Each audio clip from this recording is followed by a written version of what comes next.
我已经认识他7天3小时了。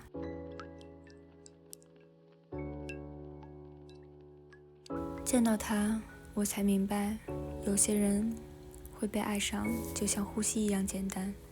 他把日子过得像树叶一样平整。早餐有顺序，一角有折线。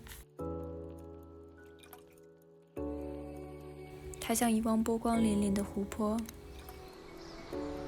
把周围人反射出得体又安静的样子，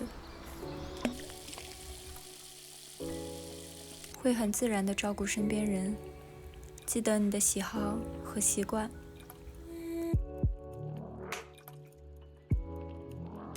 当他和你坐在一起，空气中的尘埃都会放慢漂浮的速度，生活中的一切毛糙到此都在这一刻被抚平。他的朋友们喜欢说他是个有仪式感的人，尤其是看到我和他在一起的时候。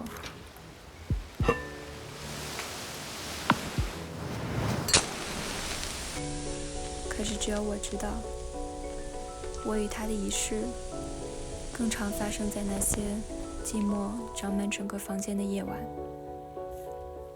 没有音乐，没有酒，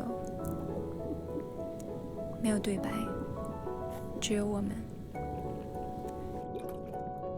还有窗外那颗快爆掉的星星。我一次次亮起，见证它深吸又缓吐。烟雾里，他的表情反而变得更生动鲜明。我是他不动声色的伪装，让他在心事落地如雨过后，不让别人闻到烧掉的自己。他的眼泪掉进我的身体里，慢慢和我融为一体，吞咽他的苦，再吐出驱散烟气的香。明天她依旧美丽，依旧强大，依旧游刃有余，只是守着我们间这个秘密，借助这一滴沉默的我，此刻觉得仿佛跟她更近了。